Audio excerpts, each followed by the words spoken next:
पुण्यश्लोक अहिल्यादेवी होळकर यांच्या त्रिशताब्दी जयंती महोत्सवी वर्षानिमित्त शिवाजी विद्यापीठाच्या वतीनं विविध कार्यक्रमांचं आयोजन करण्यात आलं होतं. सुरुवातीला विद्यापीठाच्या मुख्य प्रशासकीय भवन इमारतीत कुलगुरू डॉक्टर दिगंबर शिर्के आणि कुलसचिव डॉक्टर विलास शिंदे यांच्या हस्ते अहिल्यादेवी होळकर यांच्या प्रतिमेला पुष्पहार घालून अभिवादन करण्यात आलं. यानंतर डॉक्टर मच्छिंद्र गोफणे आणि डॉक्टर निलेश शेळके लिखित पुण्यश्लोक अहिल्यादेवी होळकर जीवन आणि कार्य आणि दत्तात्रय भैरवनाथ घुटुगडे संपादित कोल्हापूर पुराभिलेखागारातील राजर्षी छत्रपती शाहू दप्तरातील होळकर रियासती संबंधी कागदपत्रांची सूची अशा 2 ग्रंथांचं प्रकाशन कुलगुरू डॉक्टर शिर्के यांच्या हस्ते करण्यात आलं. यावेळी बोलताना डॉक्टर शिर्के यांनी पुण्यश्लोक अहिल्यादेवी होळकरांच्या प्रेरणादायी इतिहासाला उजाळा दिला.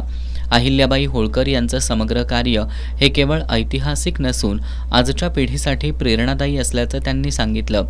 परीक्षा आणि मूल्यमापन मंडळाचे संचालक डॉक्टर अजितसिंह जाधव, वाणिज्य आणि व्यवस्थापन विद्याशाखेचे अधिष्ठाता डॉक्टर श्रीकृष्ण महाजन, मानव्यशास्त्र विद्याशाखेचे अधिष्ठाता डॉक्टर महादेव देशमुख, राष्ट्रीय सेवा योजना संचालक डॉक्टर तानाजी चौगुले, बॅरिस्टर बाळासाहेब खर्डेकर, ज्ञानस्रोत केंद्राचे संचालक डॉक्टर धनंजय सुतार, क्रीडा विभागाचे संचालक डॉक्टर शरद बनसोडे यांच्यासह विविध विभागाचे अधिष्ठाता, प्रशासकीय अधिकारी, सेवक आणि विद्यार्थी उपस्थित होते.